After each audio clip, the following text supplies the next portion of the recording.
Welcome to SKB shots.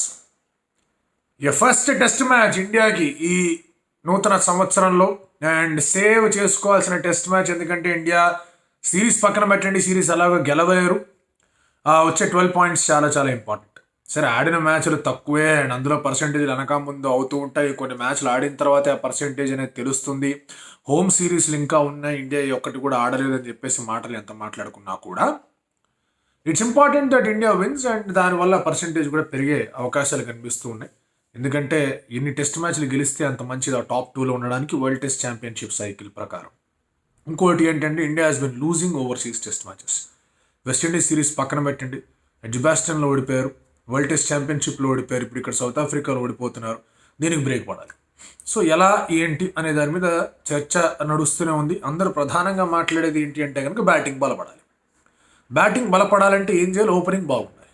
Opening బాగుండాలంటే ఏం చేయాలంటే కొన్ని temptations ఆపుకోవాలి.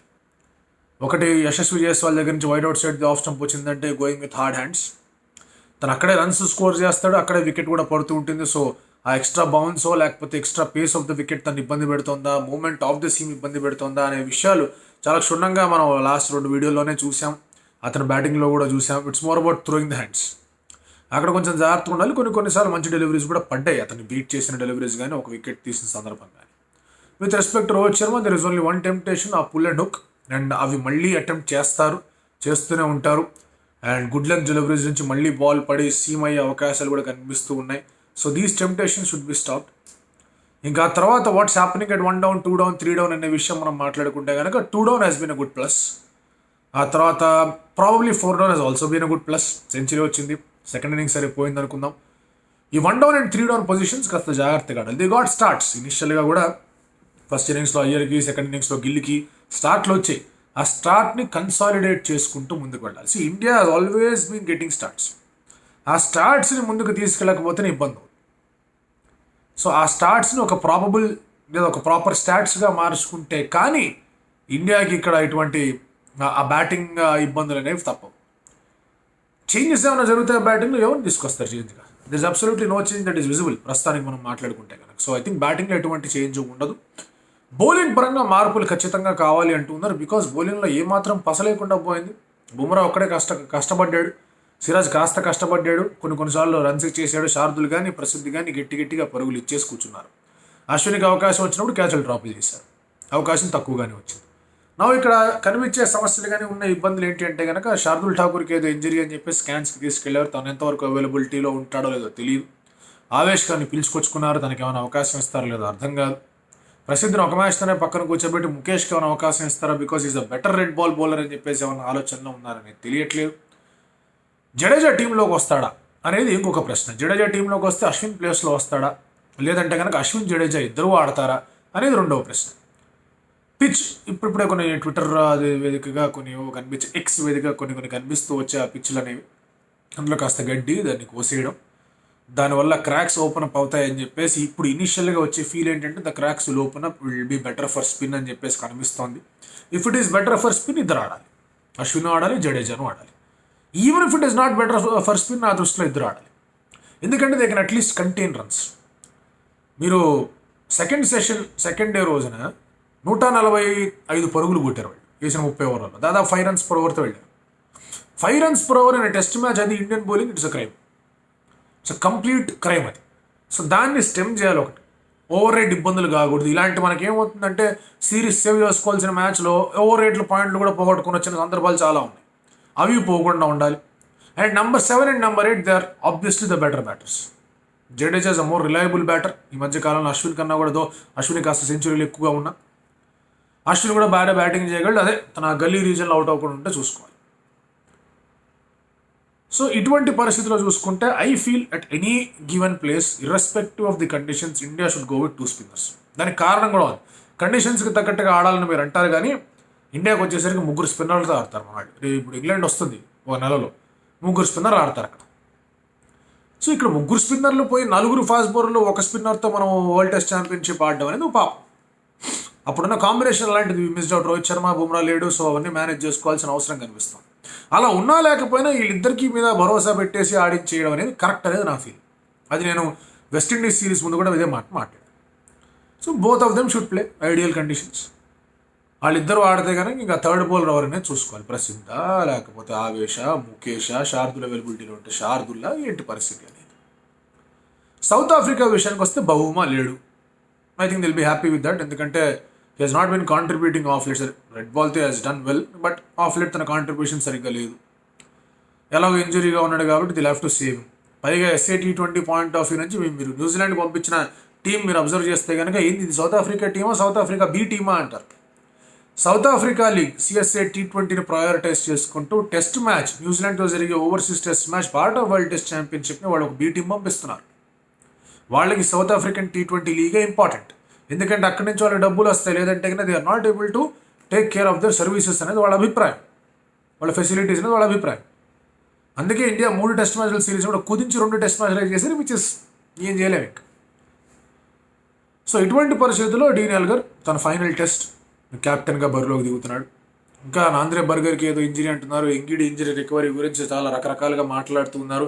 They have not gone with any spinner కావాలంటే వాళ్ళకి మార్కర్ ఉన్నాడు, బట్ ఈ సర్ఫేస్ మీద probably they will have another spinner ఏమో అనిపిస్తోంది. ఎందుకంటే కొంచెం స్పిన్ కనిపించే అవకాశం ఉంది కాబట్టి ఒకవేళ if any of this fast bowlers ఏమైనా ఇంజరీ అయితే కనుక కెన్ వీ ఎక్స్పెక్ట్ మహారాజ్ అనేది ఒక క్వశ్చన్. కూజే కానీ, బర్గర్ కానీ, యాన్సన్ కానీ, రబాడా కానీ వీళ్ళందరూ అదిరిపోయే రీతిలో పర్ఫార్మెన్స్లు ఇచ్చారు, మామూలుగా లేదు హడావిడి వాళ్ళ దగ్గర నుంచి. So they will try and repeat the same combo అనేది వాళ్ళు చూసుకునే ఒక అంశం.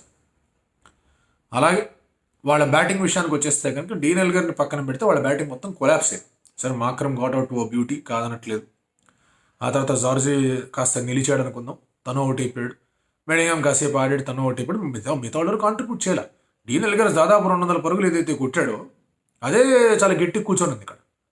ఆ లీడ్ రావడానికి డీన్ ఎల్గర్ స్కోరే కదా అంత పెద్ద లీడ్ రావడానికి కారణం.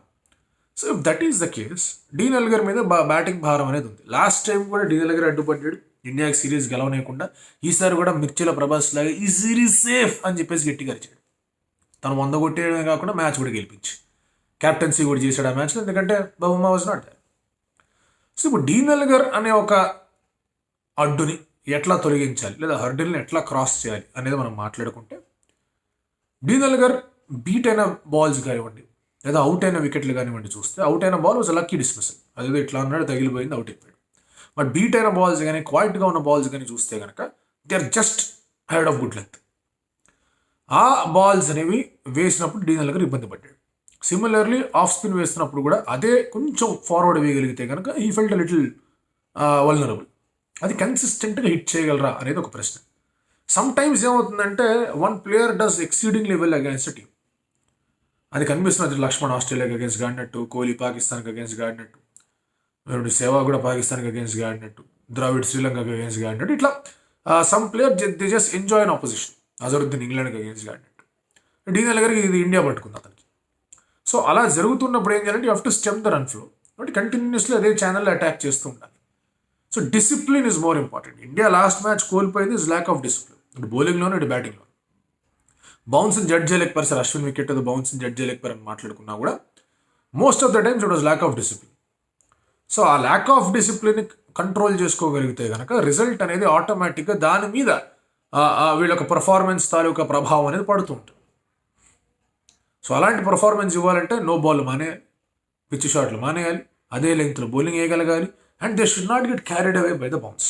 షార్ట్ బాల్ ఆడేస్తారు, ఇండియన్ బ్యాట్స్మెన్ కూడా ఆడారు షార్ట్ బాల్స్ ప్రాబ్లం కాదు, స్టీప్ బౌన్స్ ఉన్న బాల్సే ప్రాబ్లం. అవి ఎక్కడి నుంచి వచ్చాయి, గుడ్ లెంత్ నుంచి లేచాయి. ఈ వికెట్లో అంతటి స్టీప్ బౌన్స్ ఉంటుందా అనేది ప్రస్తుతానికి పిచ్ అయితే అంతగా చూపించట్లేదు, బట్ డెఫినెట్లీ ఉండొచ్చు because it is South Africa. Seam movement ఖచ్చితంగా ఉంటుంది.